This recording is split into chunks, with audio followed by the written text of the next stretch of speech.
يا ربي شكرا هديت قلبي شكرا نورت دربي شكرا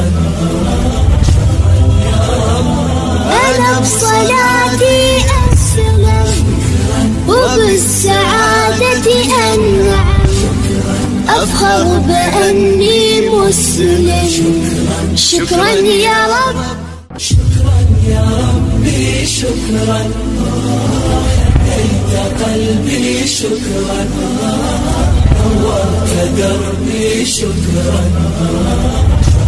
يا رب.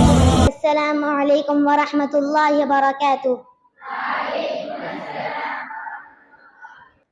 الحمد لله رب العالمين، الصلاة والسلام على رسوله الأمين، أما بعد.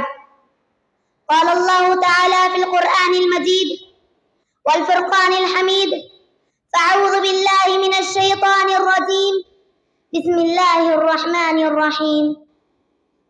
إن أكرمكم عند الله أتقاكم. صدر محفل مشفقہ معلمین و معلمات، آج اس پررونق بد میں میری تقریر کا عنوان ہے انا کو کر دے فنا۔ ہم اور آپ بڑے نہیں ہیں، اللہ تعالیٰ سب سے بڑا ہے۔ یاد رکھے، سب سے بڑا بہادر وہ ہے جو اپنے نفس کو پچھاڑ دے، اپنے نفس کو مار دے، اپنے اندر تواضع و ایثار کا مادہ پیدا کرے۔ اتحاد و اتفاق کی بنیاد تواضع ہے۔ اگر ہم نے ان دونوں صفتیں اپنے اندر پیدا کر لیے تو بھی کرنے کے بعد فوراً جڑ جائیں گے، ایک ہو جائیں گے۔ تکبر کرنا اتحاد کی راہ میں رکاوٹ ہے۔ یہ سوچنا کہ میں سب سے بڑا ہوں، میرا رتبہ بڑا ہے، فلاں نے میری شان میں گستاخی کی ہے، یہ غرور اور گھمنڈ کی علامت ہے۔ معزز سامعین و سامعات، یاد رکھے، تکبر کرنے والا جنت میں داخل نہیں ہوگا۔ صحیح مسلم کے ایک حدیث ہے، آپ صلی اللہ علیہ وسلم نے فرمایا: لا يدخل الجنة ما كان في قلبه مثقال ذرة من کبر۔ رسول اللہ صلی اللہ علیہ وسلم نے فرمایا، وہ شخص جنت میں داخل نہیں ہوگا جس کے دل میں ذرا برابر بھی گھمنڈ ہو۔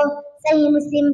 اسی طرح آپ صلی اللہ علیہ وسلم نے ایک اور حدیث میں ارشاد فرمایا: لا فضل لعربی الا عجمی، کہ کسی گورے کو، کہ کسی عربی کو کسی عجمی پر، کسی عجمی کو کسی عربی پر، کسی گورے کو کسی کالے پر، کسی کالے کو کسی گورے پر کوئی فضیلت حاصل نہیں ہوتی الا یہ کہ وہ تقوی والا ہو۔ مسند احمد۔ جیسا کہ سورۃ الحجرات آیت نمبر 13 میں اللہ رب العالمین کا ارشاد ہے: ان اکرمکم عند اللہ اتقاکم۔ اللہ تعالیٰ کے نزدیک تم میں سے باعزت وہ ہے جو سب سے زیادہ اللہ سے ڈرنے والا ہو۔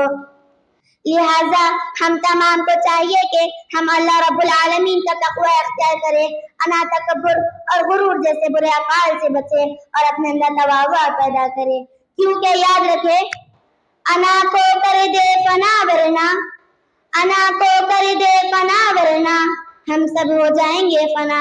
آخر میں اللہ تعالیٰ سے دعا ہے، اللہ رب العزت ہم تمام کو انا جیسی بری بیماری سے بچائے اور تقوی اختیار کرنے والا بنائے۔ آمین ثم آمین۔ السلام علیکم ورحمۃ اللہ وبرکاتہ۔